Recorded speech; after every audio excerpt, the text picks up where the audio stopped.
Salut tout le monde, c'est Sylvain et je vous remercie de nous retrouver pour le tirage de la semaine du 25 au 31 janvier 2021. J'espère que la semaine précédente vous a été très positive et que la formule de tirage que je vous ai proposée vous a plu et a bien résonné avec vous. On repart sur la même cette semaine. N'hésitez pas à me dire en commentaire si ça vous a plu. Allez, on commence avec vous les signes de feu pour cette nouvelle semaine et on attaque avec vous les béliers. Salut. Vous nous avez tiré un 7 d'épée à l'envers que je remets dans votre sens pour que vous le voyez mieux. Heureusement qu'il est à l'envers, hein, ce 7 d'épée qui représente les tromperies, les mensonges, les duperies. À l'envers, vous serez certainement capable de voir à travers l'ombre et de les éviter.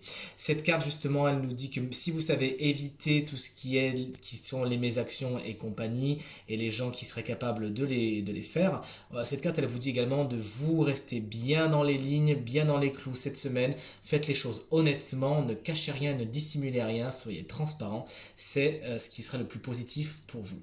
On poursuit avec vous, les lions. Et on a cette belle carte du 9 de coupe, la carte des vœux réalisés. Qu'est-ce que vous voulez de mieux? On a envie de vous dire, faites un vœu cette semaine, tout est permis. Grande satisfaction, grande abondance, de grandes joies sont au rendez-vous. Ce que vous souhaitez va certainement frapper à votre porte. Ouvrez-lui la porte justement à cette situation que vous espérez depuis un petit moment. Vraiment une semaine remplie de belles choses, félicitations. Et on termine avec vous, les Sagittaires. On a la carte superbe du monde, mais inversée, que je mets dans votre sens, qui nous dit que cette semaine, il pourrait y avoir des boucles difficiles à boucler. N'avancez pas si vous avez des casseroles derrière, chers amis Sagittaires. Finissez d'abord ce que vous avez à terminer avant d'enclencher quelque chose d'autre, et ça dans tous les domaines de votre quotidien. On pourrait également un petit peu vous surveiller cette semaine, Sagittaire, ce qui aurait un petit peu tendance à vous agacer. Faites contre mauvaise fortune bon cœur, donnez le meilleur de vous-même et tout se passera bien.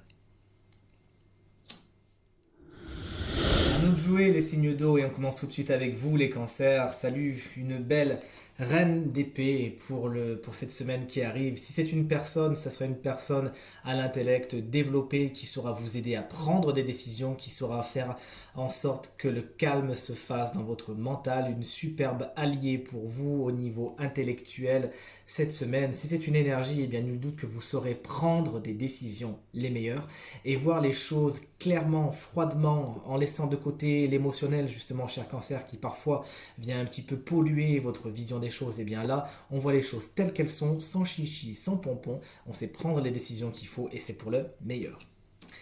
À nous de jouer les scorpions, on a un beau 9 de pentacle inversé que je remets dans votre sens et qui nous explique aujourd'hui que cette semaine, pardon, vous pourriez avoir beaucoup d'ambition au niveau matériel, mais qu'il s'agira surtout de vous satisfaire de ce que vous avez déjà et c'est bien de viser haut, mais ne visez pas non plus ce qui est inatteignable. Sachez aussi apprécier ce que vous avez déjà et si vous mettez la barre haute, ce qui est une très bonne chose encore une fois, donnez-vous les moyens de, n'attendez pas que ça vienne tout cuit dans votre bec.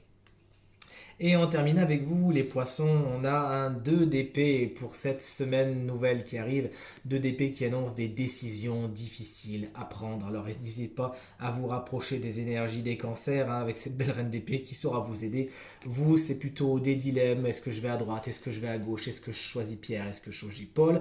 Bref, des décisions compliquées qui s'annoncent. Ne les procrastinez pas trop, mais ne les faites pas trop vite non plus. Tout sera dans l'équilibre par rapport à ces décisions. Je vous souhaite de faire les meilleures. C'est à votre tour les signes d'air. Quel bon vent va souffler sur votre semaine? Et bien pour vous, les Gémeaux, ce sera l'as de bâton inversé. Avec l'as de bâton inversé, il faut s'attendre malheureusement à certaines frustrations, certains délais. Les choses n'iront peut-être pas aussi vite que ce que vous l'espériez. Essayez de faire contre mauvaise fortune bon cœur, de préparer à gauche ce qui devait aller tout droit et puis de donner du temps au temps. Attention également pour certains au mauvais départ, hein. Certaines choses pourraient être parties assez vite, peut-être même trop vite. Et là, c'est faux départ, c'était peut-être pas assez bien préparé. Donc préparez vos arrières pour aller d'un point A à un point B de la façon la plus sereine possible, chers amis Gémeaux. On poursuit avec vous les balances et on a ce roi de pentacle inversé que je remets dans votre sens. Si c'est une personne, ce roi de pentacle sera un homme ou une femme, rappelons que c'est un tirage général, qui a tendance à être un petit peu tyrannique, à en demander beaucoup, à un petit peu tirer sur la corde. Notamment, c'est quelqu'un qui est un petit peu obsédé par la réussite, par le matériel, n'oublions pas que c'est un pentacle, et qui voudra peut-être un peu vous tirer dans vos retranchements, mais d'une façon pas spécialement agréable. Si vous pouvez mettre cette personne de côté, n'hésitez pas. Si c'est une énergie Alors, il s'agira de ne pas trop être entêté, de ne pas trop vous obséder par rapport à certaines choses, notamment par rapport au matériel, par rapport au financier cette semaine. C'est pas quelque chose qui vous apporterait vraiment du bon. Donc, ne mettez pas tous vos œufs dans le même panier. Essayez de voir un petit peu ailleurs ce qui se passe. Ok, les balances. On termine avec vous, les Verseaux. Alléluia.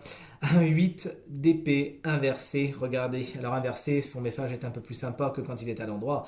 Justement, cette semaine, il se pourrait que la plupart des Verseaux eh bien justement évacue, vous savez, tout ce qui est croyances limitantes, les choses qui vous prenaient la tête jusqu'à maintenant, et bien là vous dites stop, c'est fini, je m'en débarrasse, toutes ces peurs, ces angoisses qui étaient autour de moi, je les ai certainement créées moi-même, eh bien je vais moi-même m'en débarrasser, m'en séparer. Vous avez envie de légèreté, et un petit peu comme le vent, de vous faufiler un petit peu partout cette semaine, faites-le, c'est vraiment pour le meilleur. Et on termine avec vous, les signes de terre, avec vous pour commencer les taureaux. Et cette semaine, les taureaux, votre carte, c'est la carte de la lune, une carte énigmatique qui vous incitera à bien vous connecter à votre intuition. Cette intuition vous aidera à prendre les meilleures décisions pour vous. Mais cette carte, elle nous dit également que cette semaine, certaines craintes, certaines peurs, certaines angoisses pourraient pointer le bout de leur nez afin de voir où vous en êtes dans leur gestion. Attention également à ne pas prendre des vestiges pour des lanternes, à ne pas avoir l'effet grossissant, vous savez, à faire une tempête dans un verre d'eau. Si vous voyez un petit problème, essayez de ne pas en faire une tornade justement. Donc faites attention à tout ce qui est l'émotionnel, essayez d'être le plus aligné possible, le plus dans l'harmonie et tout ira bien. À nous de jouer, amis vierges. Eh bien, nous, on a un 8 de bâton. Il semblerait que cette semaine soit placée sous le thème de la rapidité. La rapidité, cette carte, elle nous dit que les choses vont s'accélérer. Si elles étaient un peu en suspens, eh bien, tous les domaines de votre quotidien s'accélèrent. Cette carte, elle nous amène également des messages, de la communication. Il se pourrait que vous receviez des messages attendus depuis un petit moment ou que vous deviez en donner. Bref, on vous donne des nouvelles cette semaine et puisque la carte est dans le bon sens, eh bien nul doute qu'elles seront bonnes. Attention également à ne pas vouloir aller trop vite puisqu'à mettre trop de rapidité, on peut parfois justement manquer de préparation. Et enfin, à nous de jouer les Capricornes. Regardez avec quoi on termine la belle carte de la tour. N'en ayez pas peur. Mais il se pourrait que certains événements très imprévus vous tombent sur le coin du nez. Cette semaine, ce sera pour le meilleur. Ça viendra quelque peu déraciner ce qui n'était pas fait pour vous, ce qui n'était pas spécialement bon sur votre chemin. Tout dépendra donc de votre façon de vivre cet écroulement, justement, ces coups de théâtre, ces inattendus, et je vous souhaite de les gérer avec le plus de bienveillance possible. Prenez votre temps, n'allez pas trop vite, attention à votre émotionnel, préparez-vous à du remue-ménage à tous les niveaux cette semaine, amis Capricorne, vous êtes prévenus. Et voilà, c'est terminé. J'espère que ce tirage résonnera avec un maximum d'entre vous, qu'il vous sera positif et utile. Je vous souhaite une très bonne dernière semaine du mois de janvier. N'hésitez pas à aller regarder les taroscopes de février qui sont en train de tomber petit à petit. J'espère qu'ils résonneront également avec un maximum d'entre vous. Merci pour vos commentaires, vos encouragements et vos partages qui me font toujours aussi chaud au cœur. Très bonne semaine à vous. À bientôt. Salut!